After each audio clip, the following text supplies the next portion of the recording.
Assalamualaikum warahmatullahi wabarakatuh. Apa kabar teman-teman semua? Semoga kelas 5 selalu sehat ya. Oh iya teman-teman, hari ini kita akan belajar modul tema 2, subtema 2, pembelajaran 5 dan 6. Ayo teman-teman, siapkan modulnya terlebih dahulu ya. Dan jangan lupa untuk berdoa. Nah, kita akan belajar tentang penyakit pada sistem pernafasan. Organ pernapasan manusia terdiri atas hidung, tenggorokan, dan paru-paru. Setiap organ tersebut dapat mengalami gangguan akibat kuman penyakit yang berasal dari lingkungan atau kebiasaan. Nah, yang pertama ada penyakit emfisema. Merupakan penyakit pada paru-paru. Paru-paru mengalami pembengkakan karena pembuluh darah pada paru-paru kemasukan udara. Yang kedua, ada penyakit asma. Merupakan kelainan penyumbatan saluran pernapasan yang disebabkan oleh alergi debu, bulu, atau perubahan cuaca. Kelainan ini dapat diturunkan dan dapat kambuh jika suhu lingkungan cukup rendah atau keadaan dingin. Selanjutnya ada penyakit kanker paru-paru.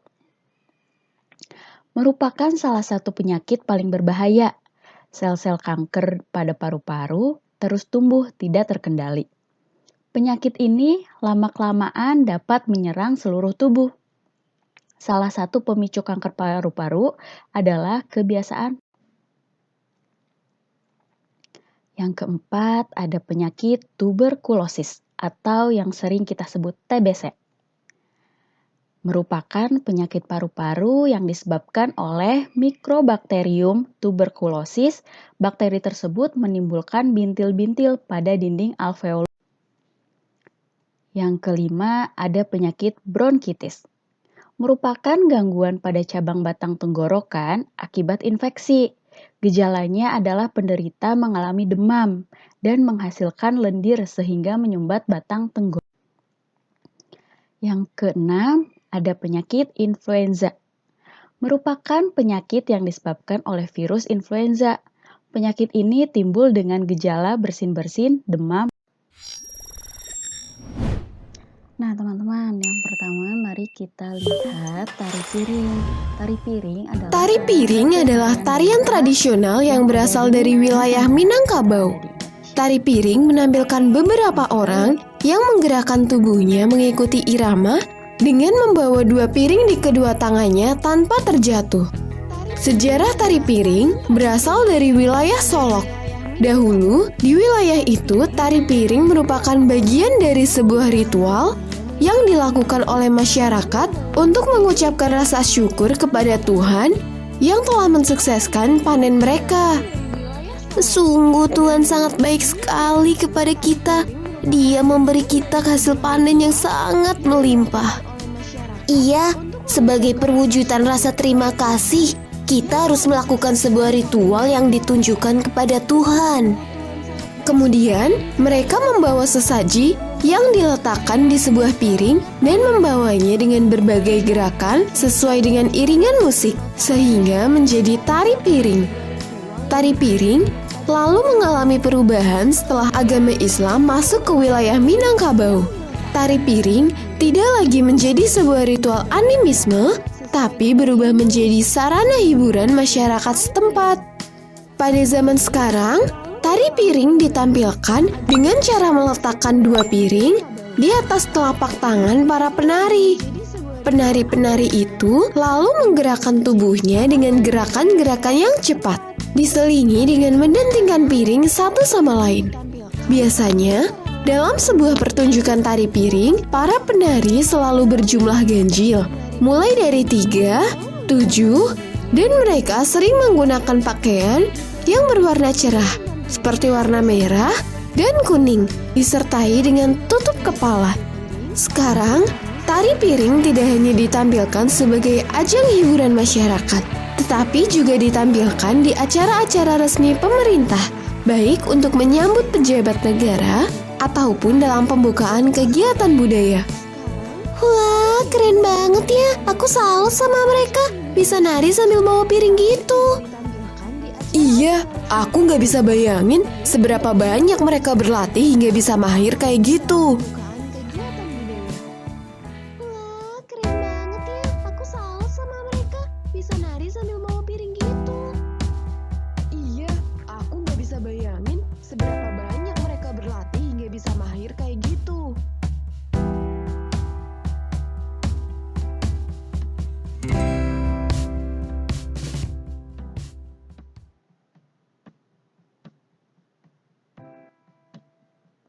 Nah, teman-teman sudah melihat kan bagaimana tari piring itu.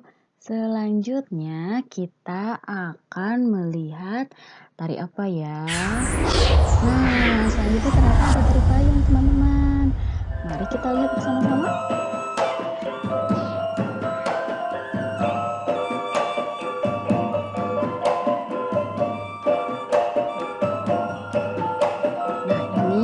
Adalah tari payung.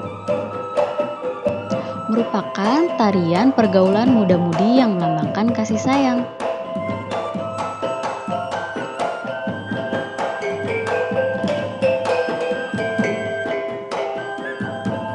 Awalnya hanyalah pelengkap ritual adat di Minangkabau, namun mendapat sentuhan modernisasi barat.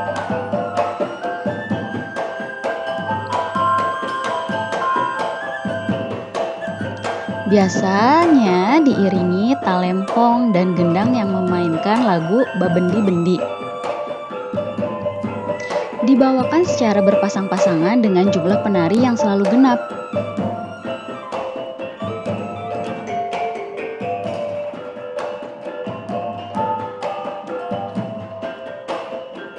Ditampilkan pada pesta pernikahan adat Minang.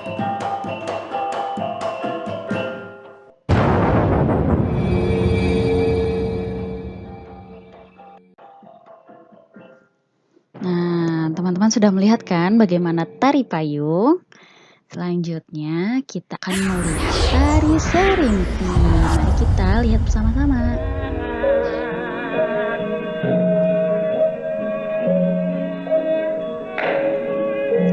Tari serimpi Menggolo Ratno namanya.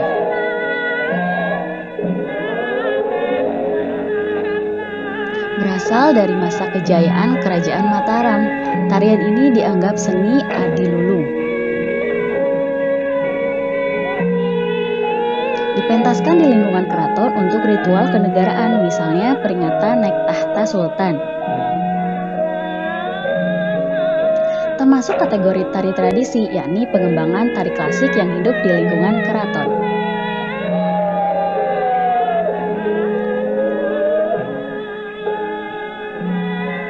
Penarinya berjumlah 2 atau 4 orang dengan diiringi gamelan Jawa.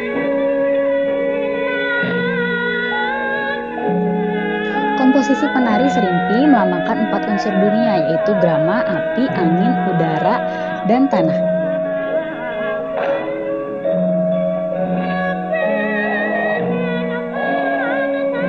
Nama serimpi dikaitkan dengan kata impi atau mimpi.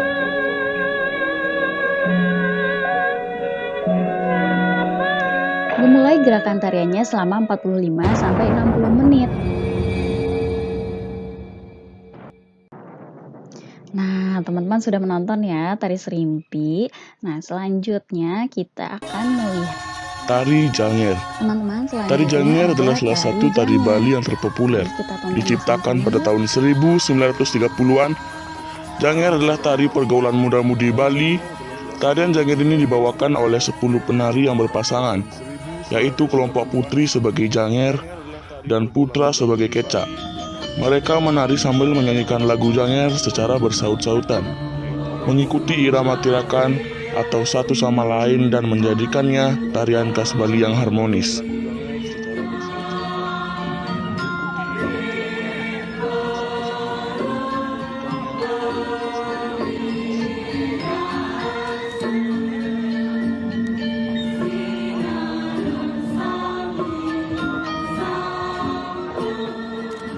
Tari Janger. Gerakan Janger sederhana namun ceria dan bersemangat.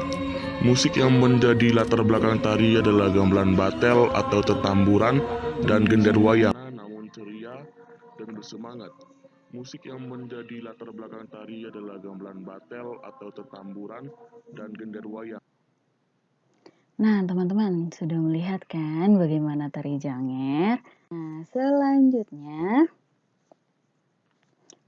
sebelum melaksanakan peragaan karya tari, ada beberapa hal yang harus kita persiapkan. Tujuan persiapan yaitu agar peragaan karya tari berhasil dengan baik dan pantas untuk ditampilkan di depan orang lain. Persiapan yang dilakukan nih, contohnya, nomor 1, menentukan bentuk karya tari. Nomor 2, memilih karya tari. Nomor 3, menentukan jumlah penari. Nomor 4, memilih properti tari. Nomor 5, menentukan iringan tari. Nomor 6, memilih busana tari. Jadi, untuk menentukan bentuk karya tari, ada bermacam-macam. Ada bentuk tari tunggal, bentuk tari berpasangan, dan bentuk tari kelompok. Bentuk karya tari perlu ditentukan sebelum diperagakan di depan penonton karena berkaitan dengan unsur lain. Memilih karya tari harus disesuaikan dengan bentuk tari. Sebagai contoh, jika bentuk tari yang dipilih tari berpasangan, pilihlah karya tari berpasangan. Menentukan jumlah penari. Jumlah penari disesuaikan dengan bentuk dan karya tari yang dipilih. Jika karya tari yang dipilih berpasangan, jumlah penarinya 2 orang atau kelipatnya. Memilih properti tari. Properti perlu dipersiapkan teman-teman dari sejak awal dan selalu dipakai sejak saat latihan peragaan gerak tari. Tujuannya agar pada saat peragaan di depan penonton, kamu sudah terbiasa dengan penggunaan properti sehingga sesuai dengan gerak tari. Menentukan iringan tari. Saat iringan tari bisa kita dapatkan dalam aneka bentuk rekaman, baik dengan pita kaset maupun CD. Persiapkan iringan tari sejak awal dan gunakan selalu setiap kali latihan. Yang terakhir, memilih busana tari. Jadi, setiap karya tari memerlukan busana yang berbeda. Busana tari harus sesuai dengan tema tari. Saat ini banyak persewaan busana tari, sehingga dapat memudahkan dalam menyiapkan busana tari. Namun, apabila di daerah tempat tinggalmu tidak ada penyewaan busana tari, kamu dan teman-temanmu dapat berkreasi menciptakan busana tari sesuai tema tari yang akan diperagakan. Nah, teman-teman nih, di sini Miss punya contoh ya, nama tarian. Misalnya ada tarian Serampang 12. Nah, iringan tarinya itu dari rekaman alat musik tradisional Melayu. Bentuk karyanya tari berpasangan. Jumlah penarinya ada 6 orang. Properti tarinya ada sapu tangan. Busana tarinya ada baju adat Melayu, kain dari pinggang hingga lutut, hiasan kepala, dan penutup dada. Setelah kita mengetahui tentang tarian daerah di Indonesia, sekarang kita akan belajar tentang mengambil keputusan dengan musyawarah. Teman-teman, tahu gak sih apa itu musyawarah? Nah, jadi keputusan bersama adalah suatu keputusan yang sudah ditetapkan berdasarkan pertimbangan, pemikiran, dan pembahasan yang matang. Pengambilan keputusan harus didasarkan pada beberapa nilai penting agar semua pihak yang terlibat merasakan keadilan. Nilai yang mendasar tersebut diantaranya ialah yang pertama, nilai kebersamaan. Yang kedua, nilai kebebasan mengemukakan pendapat. Yang ketiga, nilai menghargai pendapat orang lain. Yang keempat, nilai jiwa besar serta lapang dada melaksanakan hasil keputusan. Jadi, musyawarah mufakat merupakan salah satu bentuk upaya pengambilan keputusan bersama yang sesuai dengan nilai budaya bangsa Indonesia yang demokratis. Musyawarah berarti membicarakan dan menyelesaikan bersama suatu persoalan dengan maksud untuk mencapai mufakat atau kesepakatan. Dengan kata lain, musyawarah adalah pembahasan bersama suatu masalah guna mencapai keputusan. Sedangkan mufakat artinya kesepakatan untuk melaksanakan hasil musyawarah. Jadi, yang dimaksud musyawarah mufakat adalah perundingan bersama untuk memecahkan masalah, sehingga tercapai keputusan bulat yang akan dilaksanakan bersama. Kita mengutamakan musyawarah dalam mengambil keputusan untuk kepentingan bersama, bukan untuk kepentingan golongan atau pribadi. Musyawarah untuk mufakat juga memiliki ciri-ciri, teman-teman. Yang pertama ini harus sesuai dengan kepentingan bersama. Yang kedua, usul atau pendapat yang disampaikan mudah dipahami dan tidak memberatkan. Yang ketiga, dalam musyawarah, pertimbangan moral lebih diutamakan dan bersumber dari hati nurani yang jujur. Yang keempat, pembicaraan harus dapat diterima dengan akal sehat dan sesuai dengan hati. Adapun prinsip-prinsip dan aturan dalam musyawarah, yaitu ada yang pertama, musyawarah dilandasi dengan akal sehat dan hati nurani yang luhur. Yang kedua, musyawarah dilandasi semangat, kegotong royongan, dan kekeluargaan. Yang ketiga, mengutamakan kepentingan umum. Yang keempat, menghargai pendapat orang lain. Yang kelima, keputusan yang diambil harus dapat dipertanggungjawabkan secara moral kepada Tuhan Yang Maha Esa. Yang keempat, melaksanakan keputusan bersama dengan dilandasi itikat baik dan penuh rasa tanggung jawab. Oh iya, dalam musyawarah mufakat juga ada cara-cara mengeluarkan pendapat nih teman-teman. Yang pertama ini kita harus mengacungkan tangan sebagai tanda izin bicara. Sebaiknya kita juga mengacungkan tangan kanan ya, supaya lebih sopan. Nah, yang kedua, berbicara setelah dipersilahkan. Yang ketiga, kalau ada yang berbicara, menunggu sampai pembicaraan selesai. Jadi, kalian tidak boleh menyela pembicaraan orang lain. Yang keempat, bersikap sopan. Yang kelima, suara cukup jelas. Nah, adapun sikap dalam musyawarah. Bagaimana sih sikap kita dalam musyawarah? Nah, yang pertama itu harus menghargai atau menghormati pendapat orang lain. Yang kedua, tidak memaksakan kehendak kepada orang lain. Yang ketiga, tidak boleh mencela pendapat orang lain. Yang keempat, tidak boleh memotong pembicaraan lain. Nah, terima kasih teman-teman. Cukup sekian pembelajaran hari ini. Semoga teman-teman paham ya. Terima kasih. Sampai jumpa. Wassalamualaikum warahmatullahi wabarakatuh. Dadah.